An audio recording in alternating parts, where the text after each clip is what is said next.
I can't see. Can somebody confirm Sir is actually arrived? Yes. Thank you, Navni. So I'd like to formally introduce Dr. Rajat Khathuria. He is the Director and Chief Executive of the Indian Council for Research and International Economic Relations. He has over 20 years in teaching and 15 years in economic policy experience. He has research interests on a range of issues around regulation and competition policy. His publications in international and national journals, magazines, and newspapers. He has also worked with the World Bank and in Washington, D.C. as a consultant. He's conducted several research assignments for the ILO, UNCTAD, UNCTAD, I think that is, and ADB. He is also a member of several government committees, Research Advisory Council of SBI as well. So I'd like to formally welcome Dr. Rajat Khathuria, and would you, sir, like to take over from here, please? Thank you so much. Let me see. Thank you, Sonia, and thank you, sir. iASPIRE for inviting me for this session. Let me try and share my screen before I get started.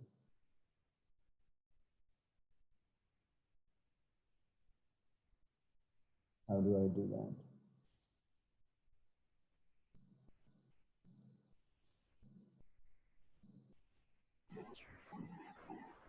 Can you hear me?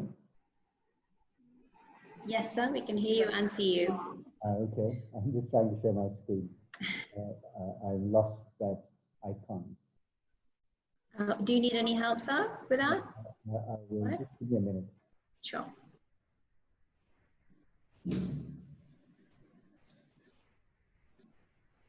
Dr. Khathuria, hi, this is Chirag here. Yes, hi. I'm almost there. Lovely to see you. If you need any help, just give us a shout. Yes. Okay, we can see your screen, sir. Yes, can you see my screen? Wonderful. Okay, thank you, Chirag. Thank you, Sonia. Thank you, iASPIRE, for having me here. It's a pleasure to talk to young minds and young students, and I hope at the end of the session you'll have some questions about what you think about this field that I'm going to talk to you about. So the field that I'll get straight into it, and I'll leave some time for questions. The field that we're talking about is policymaking, development, and academia.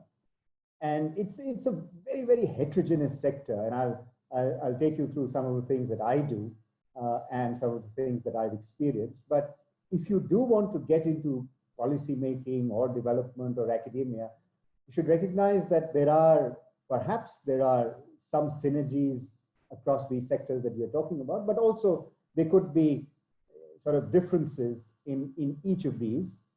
They're both different as well as they're overlapping. So policymaking typically is what the government does, is what the governments do at the center, at the state level. For example, to give you the context for India, policies made at the center, policies also made at the state, and most of the policymakers and legislators are sort of either in parliament, at the center, or in the state legislatures.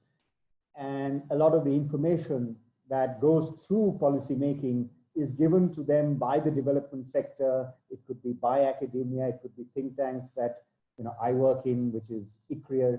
So policymaking is definitely a role that governments do. We do a lot of policymaking for companies, we do a lot of policymaking for individuals, but the policymaking that I'm talking about is the policymaking that governments do. So if you want to be in a policymaking role, if you want to make and formulate policy, then you have to think about working for the government, writing one of the central civil services examinations, or even considering working at the state level. So that's policymaking. Development, of course, is a very, very heterogeneous, as I said, sector. It consists of international development organizations. The big organizations are the organizations like the World Bank, the IMF, all the multilateral institutions. There are new institutions that have come up in China, which is the Asian Institute Development Bank, the New Development Bank. There's this new institution that has come up in Seoul called the Global Green Growth Institute that looks at climate change issues. So the development sector at the multilateral level consists of several UN institutions, And the development sector at the national level could consist of a number of non-government organizations, NGOs, think tanks, for example, what I work in, but of course, also many NGOs that work on health, that work on literacy, that will work on food security, that would work on nutrition, and they could range from being very small to being very large. Some NGOs could just have 2 or 3 people in the development sector, or some of them could have over 100 people working for them.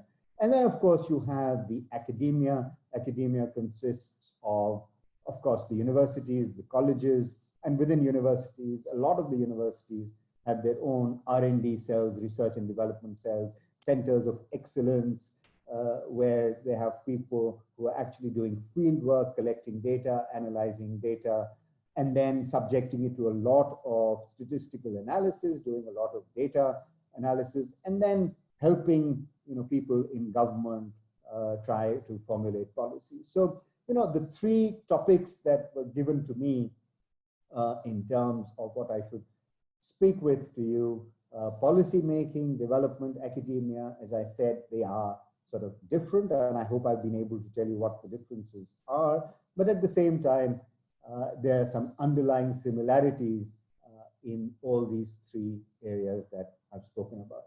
What do you need to be able to, if you do decide to go into any of these? Of course, you could have varied academic backgrounds going into any of these sectors, but you would need at least a master's degree to be able to make a difference. I mean, an undergraduate degree would be nice, and then you could think of doing internships. When I was growing up, we almost had no concept of internships. We went through the motions. We did a bachelor's degree, we did a master's degree, and in my case, a PhD degree, without doing a single internship in my life. And I'm now in a development sector. I worked, as Sonia had pointed out, I worked in some of the multilateral institutions like the World Bank and UNCTAD, and now I'm in a policy-making role, or at least helping government formulate policy in a think tank called iASPIRE. But I never went through any internships in my life. But things are very different today. I think internships, if I were to rewind my life, I would certainly like to do an internship, because internships give you an idea whether you're making the right choice or not. So you're doing a bachelor's degree, and then you decide, okay, let me intern with either the World Bank or any NGOs like iASPIRE or any state level NGOs who are doing action-oriented work. You get an idea whether that is something that you really want to do. Because one of the things that I hope you will appreciate is that you should get into any field, especially the development field or the policy-making field, only if it's something that really excites you. And what better way to decide whether this is an exciting field for you or not is to do an internship. And an internship, you'll be able to interact with people who are in the field, who are doing this for a living, and there'll be experts around you who will be able to mentor you. There'll be people who, with a lot more experience, will be able to tell you about it, and then you'll be able to experience at least some of it firsthand, not all of it, because when you're an intern, you don't get into the guts of things that you're going to do, but at least you'll get a sense of whether this is an area that you really want to be in.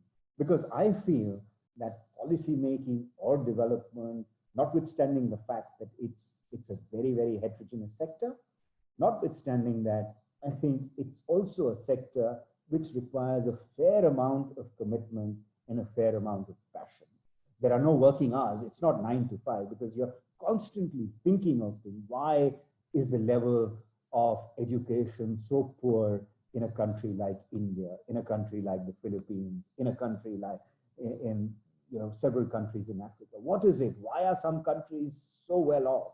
And why are some countries so badly off with respect to health, with respect to education? And this is not something that you can read about, or this is not something that you can look at data and get answers to. This is also something that you will need to be able to do some amount of field work, go and sort of stay and interact and do some sort of a living with people who are actually working in that sector. And therefore, I say that not only are internships important, because if you get into this sector, I think it will require a fair amount of commitment, and it's almost your antennas are on 24/7 because you're grappling with intellectual issues, you're grappling with issues that a lot of people have thought about, a lot of people have written about, and there is no sort of switch off and switch on. You're always thinking about those issues. So get into this sector, get into development or get into policy making only if you're committed and you have passion. Otherwise, you'll be doing something that you don't like. It will be like putting a square peg in a round hole, and that's not what you want to do. And that's why I feel that being able to do an internship will open your eyes. It won't be a foolproof way to decide whether you want to do this or not, but it's at least one way, and it's a better way to know a little more about yourself and what you want to do. And if you decide that this is something that you want to do, you may think about doing a master's degree. And even I would say, if you're really committed, then why don't you get a PhD degree? And the reason is not because a PhD will make you a better researcher or a better thinker on these issues, but it's just what seems to be required if you want to sort of grow up the ladder, because there's so many people who have advanced degrees who are working in this field. It's just that you want to keep up with the Joneses in some sense. So if you want to rise to the top, or you want to make it to the managerial position, having a PhD, of course, is a good idea. But also, it will, of course, I don't want to sort of diminish the value of a PhD. It also gives you a lot of material, a lot of methodology of research, methodology of how to approach a subject, and also data analytical skills are also a part of doing your PhD. So I would encourage those of you who are interested, you do think about doing a PhD, and there are so many universities, both in India and across the world, that are specializing now in public policy, that are specializing now in statistics, mathematics, or economics, something that you could easily think about doing. The other thing that I do want to mention is that this is a sector, not only this sector, but several other sectors as well. I mean, but this sector particularly would require you to have very, very good writing and communication skills. In fact, I've been teaching for a good part of my life, and I think even for MBA students, they say that if any of you want to do an MBA and get into development, that's also a possible route. And I've heard from many, many people who are either in the managerial sector or management sector, or who hire management scholars. They often say that two of the things that we really want management students to have, two skills, very important skills, are communication skills, both written and oral. And let me tell you that for every sector it's important, but for teaching and for policy making, it becomes even more at a premium, because you want to articulate whatever your thoughts are to a diversified audience in as clear manner as possible. So invest time in writing skills, invest time in communication skills, whether or not you get into the sector, because as I said, it will be important. And these, in today's age, when you have so many other forms of communications, and communication are being truncated and stunted, don't give up. My advice to you would be, please do not give up the value of being articulate and acquiring good communication skills. And you can work on these skills, and I'm happy to tell you how you can work on these skills. So, what are the pros and cons of being in this sector? And I've listed them on the slide. There's several more, and as I said, I'm happy to talk about them a little later in the discussion and the questions. But the pros are that it gives you a sense, I think, of some gratification, some fulfillment, that you're serving, you're doing service for society, service to the humanity, and you get a sense of fulfillment. And what better time to think about going into the sector than what we are suffering through today, the pandemic and possibly post-pandemic societies. I don't know how long it will take us to get out of the mess that we're in, but eventually, hopefully, humanity is strong enough, there's enough solidarity, hopefully we'll be able to develop a vaccine. But there will be a lot of people that will require the support of people like yourselves who come from backgrounds who can possibly support rest of society and support the rest of humanity in your own small way, in your own way. And I think you should think about doing that. And if you do that, it will give you a sense of fulfillment. It will give you a sense of having done something which is meaningful. If you're searching for meaning to what you're doing, then this is a sector that will enable you to accomplish that ambition or that aspiration that you may have. And it's obviously depending on which institution that you work for, but if you do work for the UN or you work for a multilateral development agency, then that experience is absolutely unparalleled. Even if you are working for an institution within India, an NGO within India, it's an unparalleled experience. And I have experience working both for a multilateral agency as well as doing work with several NGOs who are working at grassroots level in India. And it's sort of both those experiences are worth their weight in gold, because at the international level, you get to meet really qualified people, really good people, and it's a cross-cultural experience. And you get a sense of how different people respond to different things. And within the country, no country in the world is, I think, as diverse as India and as multicultural as India, languages, food, attitudes, etc. And if you get to travel the length and breadth of the country, which I hope you will in case you do work for the sector, then that experience itself is very enriching. I know that there are several institutions in the country, like management institutions, master's degrees, granting institutions in public policy that have an internship or an exposure to village life in India. They take you, there's an immersion in a village, and you get to interact with people who stay in villages, who make life, who work in agriculture or work in the informal sector, and you get to stay with them as a part of the curriculum in various public policy courses in India. And that is itself a way to enrich yourself, to know about the country that you live in. So it's the experience itself, as I said, is unparalleled, and it gives you a lot of rich knowledge about your own country. And then it also helps you respect diversity. I mean, and you must respect diversity. And I don't want to sound like a preacher here, but you must respect diversity. And that's the whole idea of living in a country like India, where you appreciate the multi-plurality, the multicultural country that we live in. You must respect diversity, both in terms of culture, habits, as well, most importantly, in terms of opinions. And the moment you respect that, then you become much more tolerant to other people's views. And this is a sector which enables you to get this diversity of experience and this diversity of views, and to be able to respect it and then derive your own conclusions, not necessarily damaging anybody else's views, but you judge and derive your own conclusions. So those are, I think, to my mind, those are the positives of being in the development sector, in policy making. For example, if you were working for the government, you'll start your career in some district in a remote area, and then grow over time, move up the ranks, but you'll gain that experience, which is absolutely wonderful experience. And it's an invaluable experience to knowing your own country and knowing the sort of multicultural roots of your own country and the problems that we face in remote parts of the country.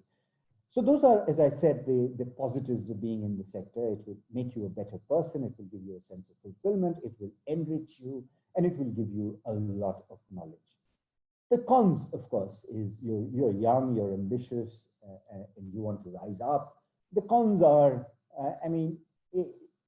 making an impact in development, making an impact in the field that you're in takes a long time, because cultural mores, practices, the ways of doing things are subject to a lot of inertia. People don't want to change. people don't want to do things differently.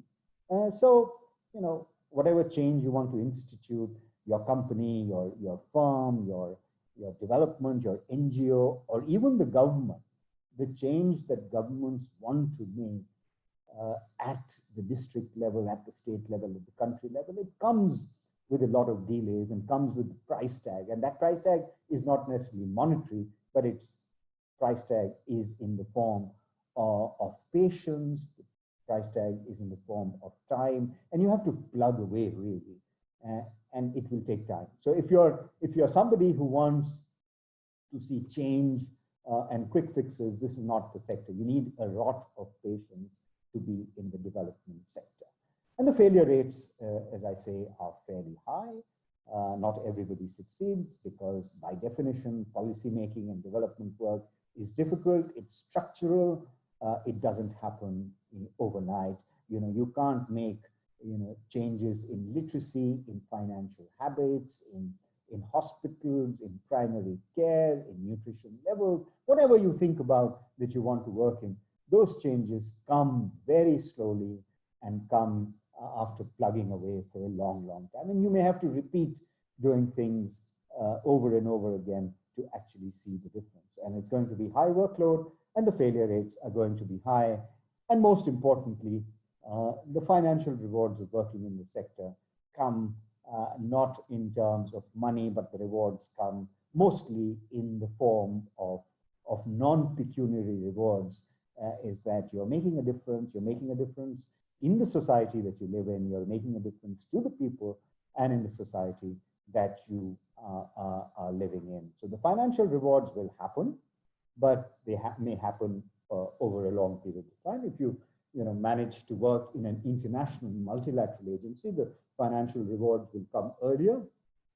But even the UN today, which used to be such an aspiration for a lot of people in my cohort when we were sort of doing masters, and a number of people and my friends, my colleagues are working for the UN system. But the UN system is also going through some amount of flux, some amount of change. As you know, the President of the United States is withdrawing funding to a number of UN institutions. So UN is also going through some sort of, at least some of the institutions are going through a period of flux, a period of change, and period of introspection about how relevant they are in a contemporary sense. But the UN system obviously still continues to be one which rewards you both in terms of finances and of course also in terms of how you feel about the work that you are doing. I didn't know how to sort of respond to this particular slide, the template for which I was sort of given, which is what's a day in the life of a teacher, or a day in the life of a policymaker, or a day of a life in the life of a development professional. It could be anything. So what I decided to do is, well, I know myself the best, not others. So I'll tell you a day in my life at the institution that I'm working for, which is the Indian Council for Research and International Economic Relations. So we do a lot of policy work for the government of India. So what happens in a typical day in my life in iCareer is that, as I said, that we do policy work for the government. And so we are always looking at issues to identify where the government of India or the government at a state level, for example, let me take the example of Uttar Pradesh, since I belong to Lucknow and I was born, brought up most of my life in Lucknow. Let me tell you, and I follow UP a little bit. The Chief Minister of UP has recently said that they want to now make UP a $1 trillion economy, just like at the national level, we want to make ourselves a $5 trillion economy. So Uttar Pradesh wants to make itself a $1 trillion economy. And how do you get there? And this is something that, if iCareer were to respond to the UP Chief Minister, or if our researchers were to respond to the UP Chief Minister, what is it that we would want to do? We would brainstorm, we would have discussions, we would identify a problem. UP is relatively sort of less developed compared to its potential. How can it achieve its potential? What is the diversity of UP? What is the literacy level? What is education? What is health? What are some of the problems? Why is industry not located in UP? How can you get more interested investors to go to UP and invest, etc., etc. So, those are the sorts of issues. How do you improve the quality of education in the state? How do you improve the quality of, let's say, primary care physicians, and how do you get them to go to the remote areas of UP? These are some of the questions that if you do work in the development sector, you would have to grapple with. How do you incentivize people to go? For example, UP has a problem, as do so many other states. Why are the primary healthcare facilities in remote rural areas understaffed? Why don't doctors go and live there? What is it that they care about? Well, the doctor could care about, if I go and live there, what happens to my children? What happens to my families?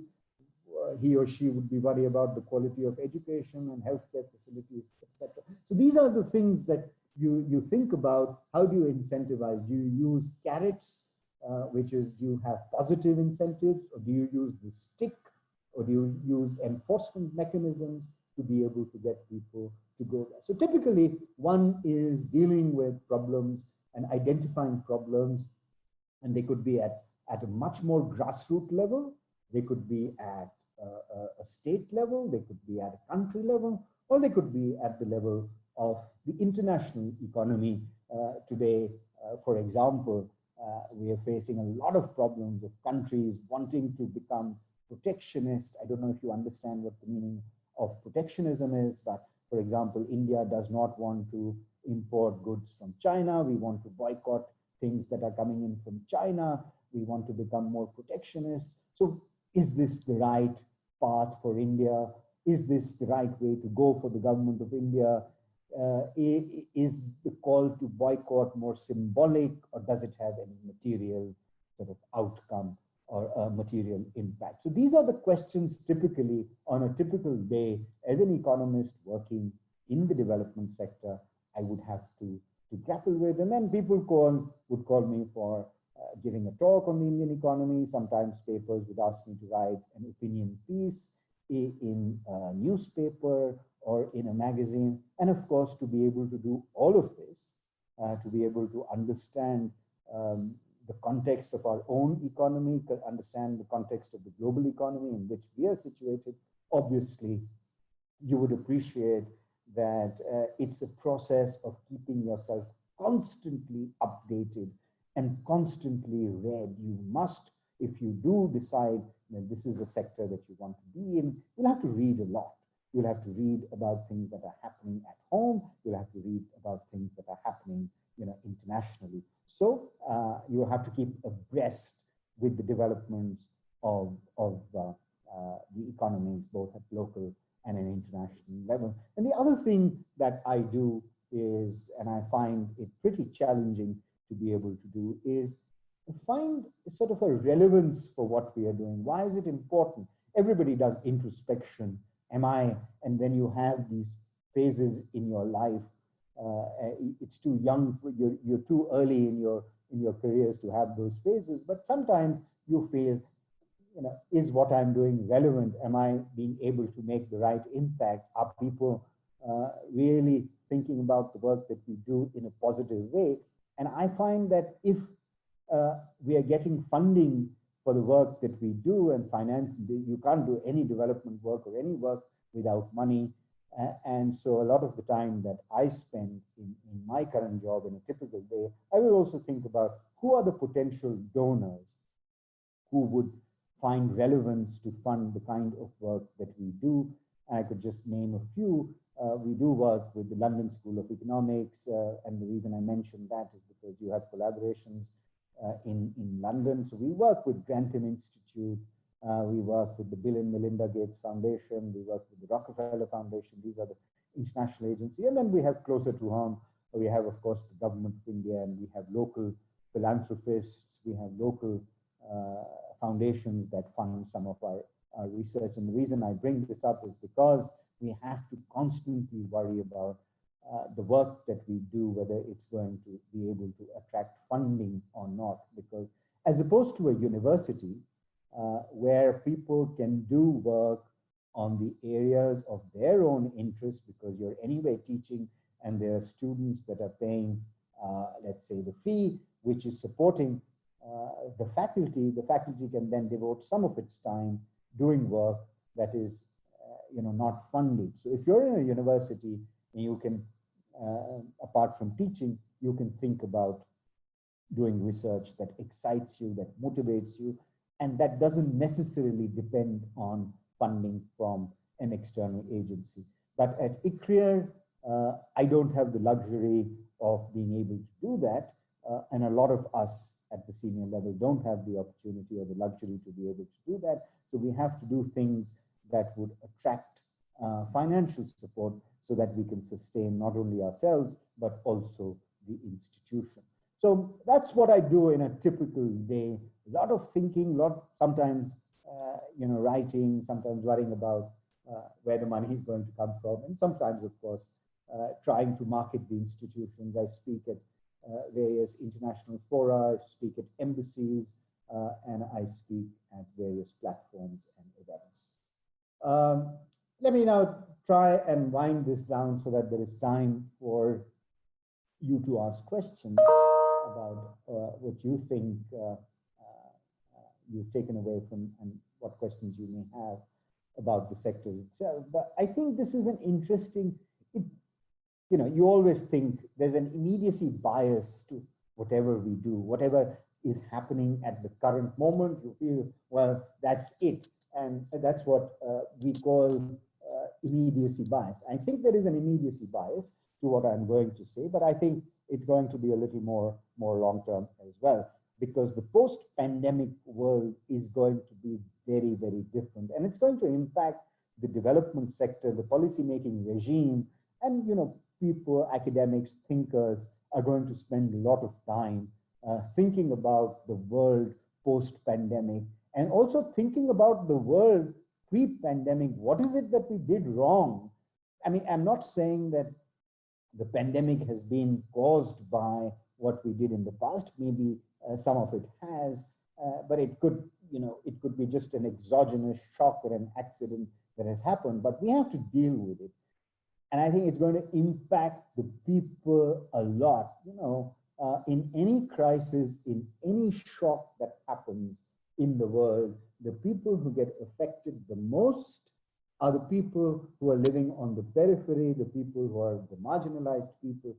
They tend to get impacted the most. You can think about climate change, you can think about rainfall, you can think about natural disasters that happen as a result of excessive rainfall, you can think about floods, you can think about earthquakes, etc. Anything that you think about, the people who get affected the most are the people who are marginalized. The people who have the resources are somehow, sometimes able to shield themselves or safeguard themselves. For example, if you worry about air quality in Delhi, you can have an air purifier at home, but not everybody can afford an air purifier. And you can scale up this logic and think about it a little more deeply.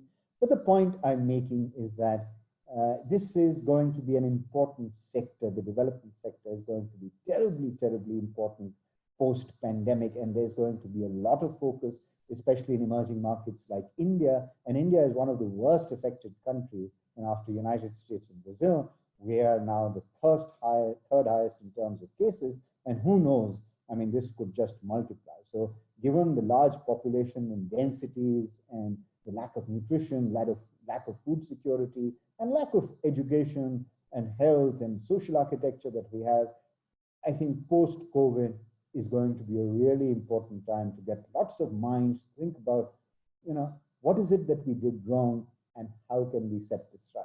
And it's not going to require one people, it's going to require an army of people and an army of committed people to be able to address the development challenges of India, which I think will become much more intense in the post-COVID scenario.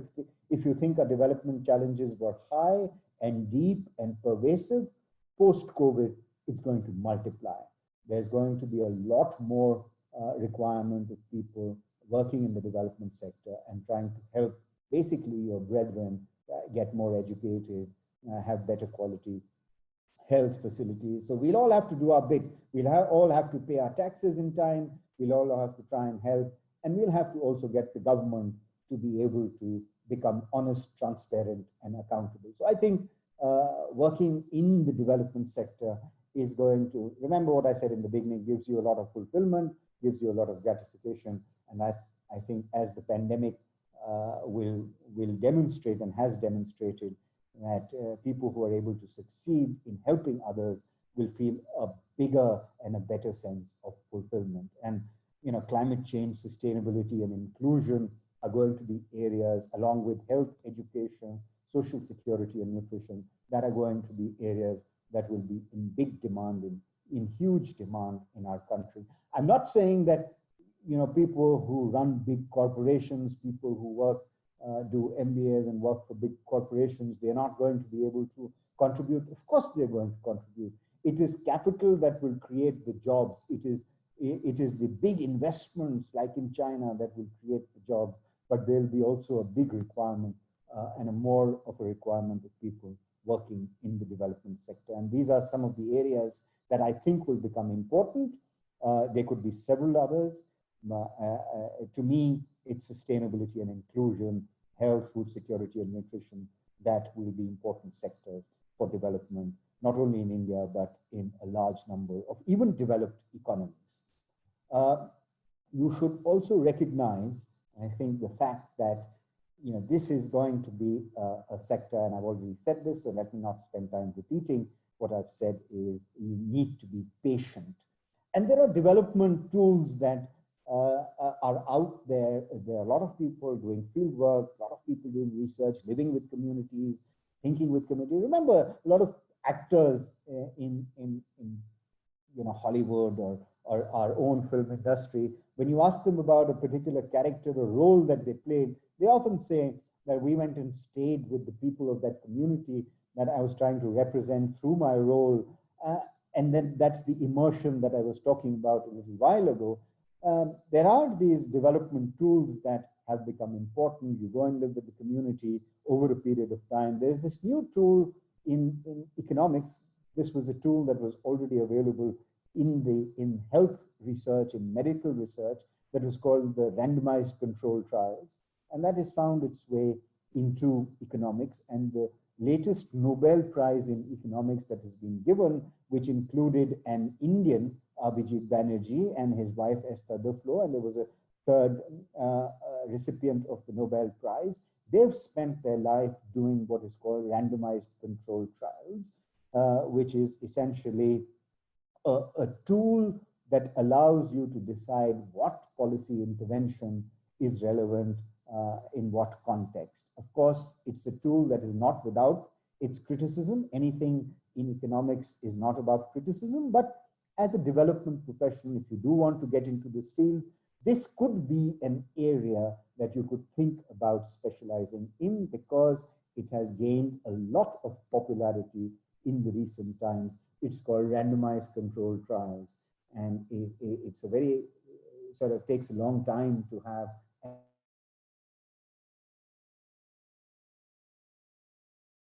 across the world, and recently been awarded with a Nobel Prize. My last slide, and then I will stop and take your questions. My last slide to you is, what is it that requires you to become excellent or requires you to excel in this particular sector as opposed to the others?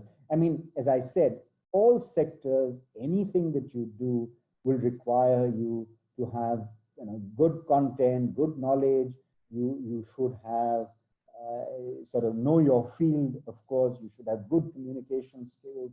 You should be articulate. You should be able to write letters at least, if not write good quality, papers.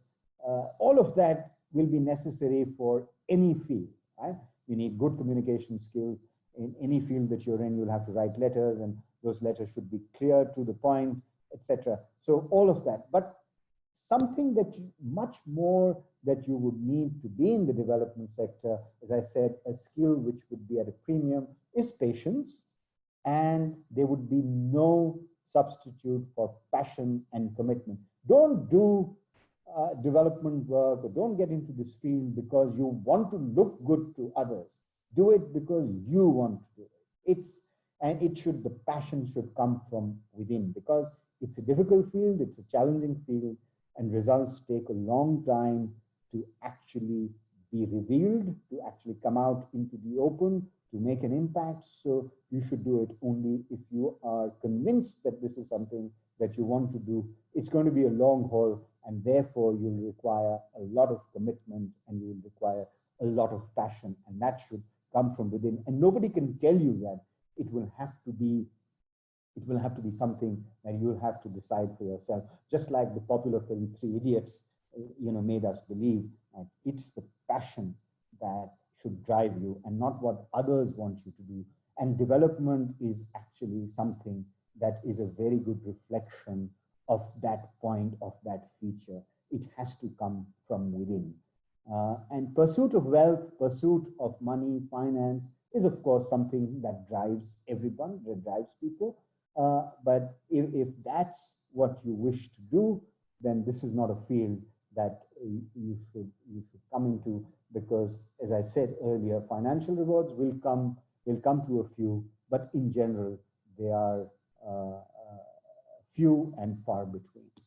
So I hope I've been able to sort of communicate to you at least what I do and what I feel are the questions that you should be asking yourselves when you decide which field you want to be in. So thank you very much for listening to me. I hope I've been able to make a little bit of a difference to your thought process. Thank you very much. Thank you so much, sir.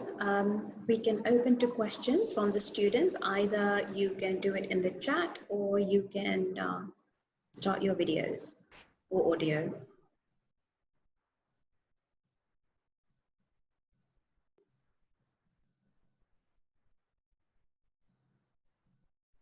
Hello. So can you hear me? Yes, yes. Can you be a little louder? Yeah, sure. So you talked about how futures in this career is a very noble kind of work, and you have to be very passionate about it to actually pursue this. Further. So what is the path for a student who wants to do internships to find out that if they are interested in this or not?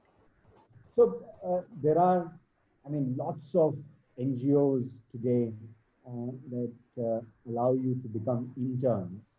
Although, in the current situation where you have lockdowns almost in every part of the world, and even in India, I think there are some virtual internships that are being offered by NGOs, by people who are doing development work. So I think, you should scan the net for NGOs that are looking for interns. For example, iCareer gives internships. We don't give internships to students who are in school. We do give internships to students who are doing their master's degree, and sometimes to students who finish their bachelor's degree. But there are a number of other NGOs, especially at the grassroots level, that will give internships to students who would be willing to work for them. And sometimes these internships are unpaid, and I don't think that should worry you.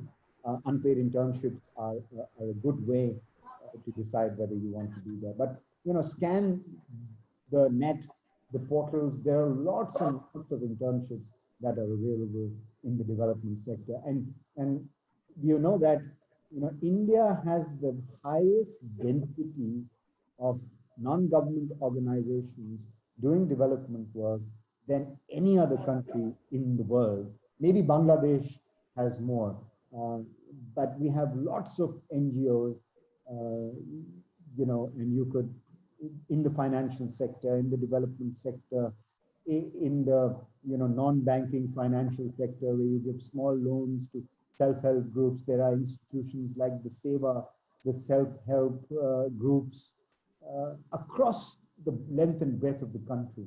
and you'll be able to identify what is it that you are at least aspiring to do, and then you apply to them.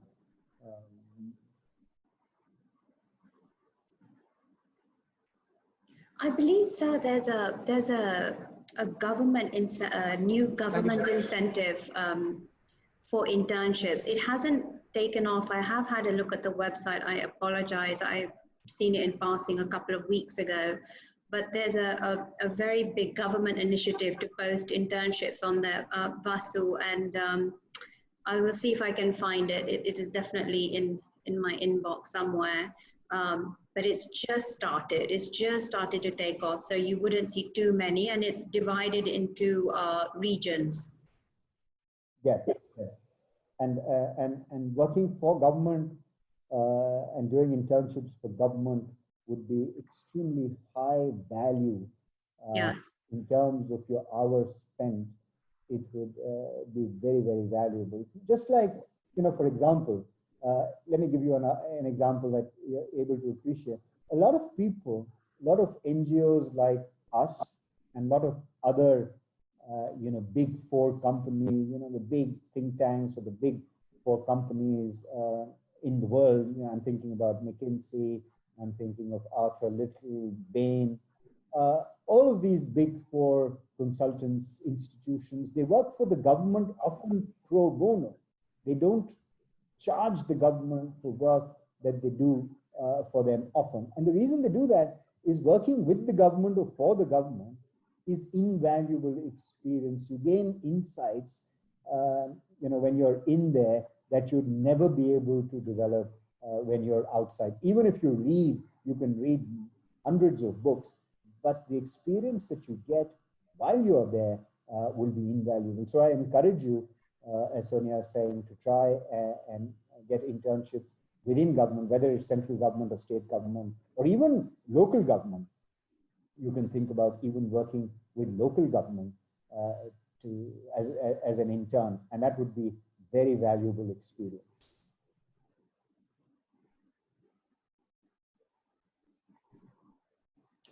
Any more questions in the chat? I don't see any.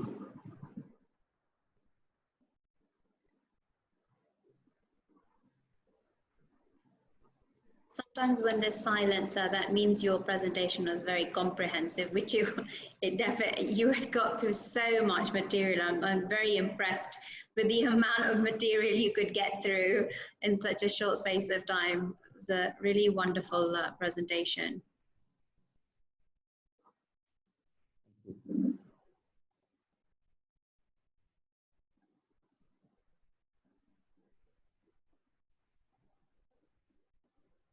I think the point you had made about the internships is very important. I'm going to touch upon this in a session I'm taking tomorrow. I will touch upon it, but I think even at your grade 12, you're at the end, it can never be too early to do internships and, work for NGOs or do whatever you have a passion for. Honestly, I mean, in this day and age, the earlier you start, I feel the better it is. So would you agree? I would certainly, as I said right in the beginning, when I was growing up and we were doing our school and education, the concept of internships wasn't there. And then internships in India, the internships came up much later and they were limited to master's students. But now I think internships have become much more, in some sense, democratic. So even high school students, grade 12 students, and even before that, students are getting the opportunity to become interns. And I think it's never too early, as you said, to become interns. Absolutely. Find something that something that's of value, something that you can have a passion in. And the best thing about it is that you know what you don't want to do. If not only does it teach you what you want to do, but it also teaches you what you don't want to do. Absolutely, absolutely. And I think that's important. And let me quote you some evidence from the organization that I work in, which is,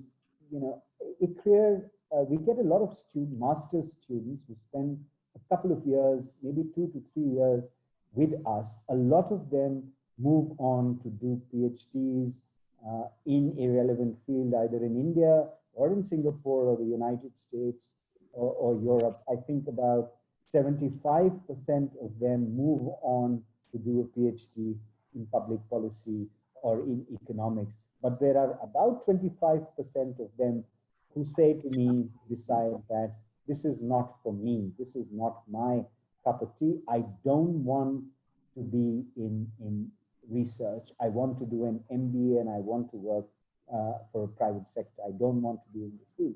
And you respect them for that because they've spent 2 to 3 years here deciding for themselves whether they want to be in research and policy making. And 25% of them decide that's not for them. And they go on to work in a corporate sector, or they go on to work for a big four or do an MBA. So I think you're absolutely right. Doing an internship or spending time on a voluntary basis or even paid work with an organization will enable you to decide what you really want to do. And starting early gives you that head start. Yeah.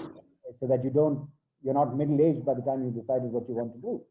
Yeah, absolutely. I think in today's day and age, I feel that the earlier you start with everything, and then I'm going to make this point tomorrow, and I don't want to get too much into it now, but the earlier you start with internships, with LinkedIn, with your resume, it's a competitive world out there right now, no matter what sector you're going to be working in.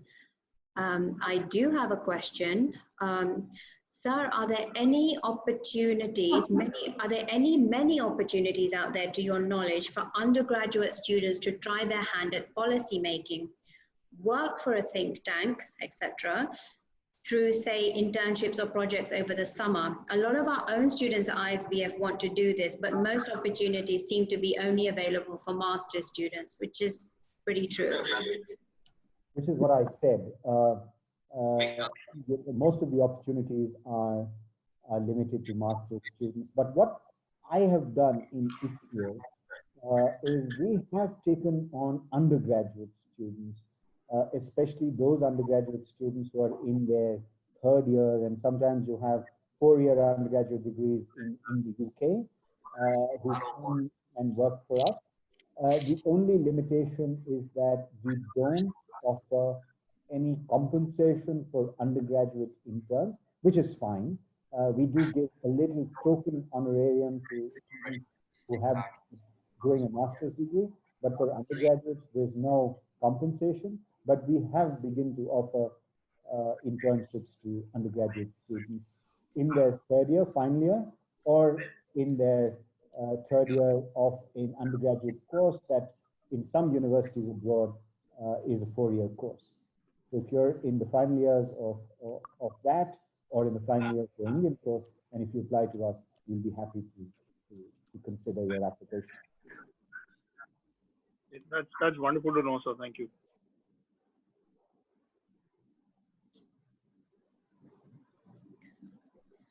Well, it is time to end the session, sir. So I will, if it's okay, I will formally end the session. Sure. With a thank you note. As I said, it was such an informative session, and you got through a tremendous amount of information in the time that in the very short space of time that we had. You think 1 hour is a lot, but it actually goes very quickly.